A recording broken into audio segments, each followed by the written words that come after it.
Hello and welcome to Climb and Explore. My name's Joe and these are my 5 tips for when you start climbing.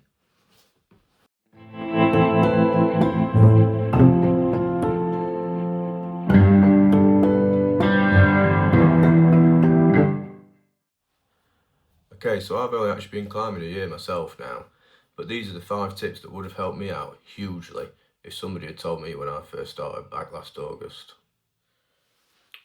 Okay, so tip number 1, use your legs as much as possible. They're by far the strongest muscle in your body, far stronger than your arms. If you use them correctly, they actually have a lot more stamina and a lot more endurance than your arms, your forearms, and especially fingers, definitely when you first start climbing. So you'll find it a lot easier to project yourself up the wall, and then you can also climb harder for longer. Tip number 2. This is probably one of the most important ones, especially at the beginning, but buy the shoes that fit your feet the best. So everybody's guilty of wanting the latest Comps or the Solutions or whatever's popular at the time. But take the time to go to a local shop and actually try some on and find the ones that fit you correctly.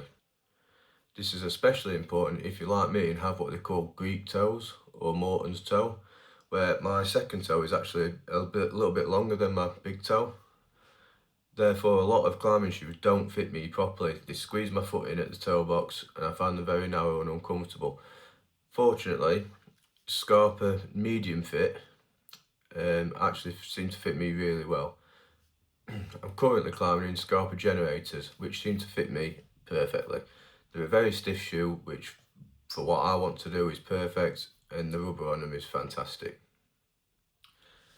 Tip number 3, climb at as many different venues as you can, whether this be bouldering, top roping, lead climbing, trad, sport, indoors, outdoors. Just climb as much different stuff as you possibly can. So what I mean by this is some techniques carry over, obviously, between bouldering and top roping brilliantly. But you'll find that you only really build endurance for long routes by doing long routes. Bouldering is really good for getting nice and strong, really developing your max strength in your fingers, your forearms and your back. But you won't actually develop the stamina for climbing big, long, sort of 10-20 metre routes unless you climb those routes. I also think it's really beneficial to climb a lot of different terrain, which means climbing slab, which is where the wall leans away from you, to vertical walls or to overhanging walls. There's huge benefits and huge fun to be had on all of them. And also, different gyms set routes in different ways. So my local gym, which I'm a regular at, sets boulders like I've never experienced anywhere else. They're very realistic, very close to the outdoors, which I like because I also boulder outside. But then I go to another local gym to me, and the boulders are very different. They're a bit more strength based, a little bit less techy, so therefore I'd say it's very important to vary your climbing. Tip number 4, don't compare yourself to other people. Every gym has somebody in there that can send the hardest problems on the boulders or is sending the biggest overhanging lead. Don't worry about that, especially when you first start, and even when you become a more intermediate level. These people have probably been climbing years and have got a lot of experience. It takes a long time to build up the finger strength required and also the technique involved. When you first start climbing, I would advise to not actually worry about the grades too much and focus more on learning proper technique, learning how to get to the top of a route without being too exhausted, and also learning where you can and can't rest on longer routes. Okay, last one, tip number 5.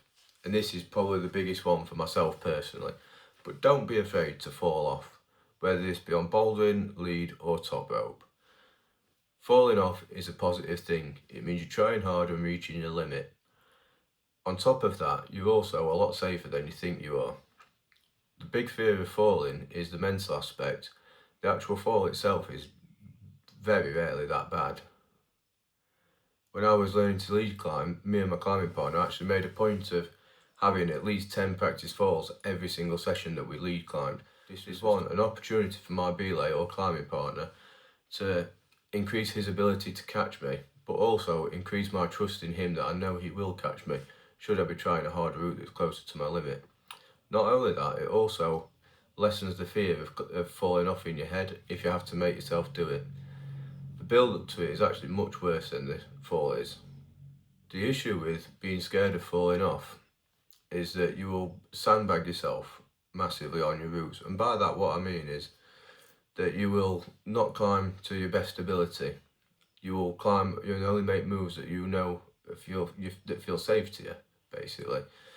So if your limit would be, say, for example, 6C, which is roughly my sport limit, if I was scared of falling off, which is something I'm only really just getting over these last couple of months, but I would only lead up to a 5+ or maybe a 6A. I wouldn't go anywhere near a 6C on lead, which just goes to show you how much you can hold yourself back.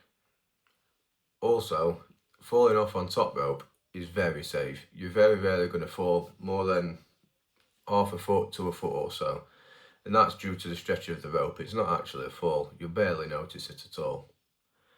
Falling on lead is obviously a bit more dramatic, a bit higher, a bit more whippy, and they're the big spectacular falls that you see on YouTube. But nonetheless, if you have a belay partner that you have confidence in and that you've climbed with many times, you will find that it's not actually an issue to fall off, and you will be much happier, much more content, and a much more well-rounded climber. When it comes to bouldering, obviously the best thing you can do is climb down safely if you feel that you're getting too close to your limit and you don't like it. But if you're climbing outdoors, just make sure you're as well protected with the mats as you can be, and that you trust your partners to spot you correctly so that you're not banging your head or bouncing off any rocks. Okay, so they were my 5 tips for beginners climbing. Thank you for watching my video. Please like and subscribe, and I hope you got something from it. See you next time.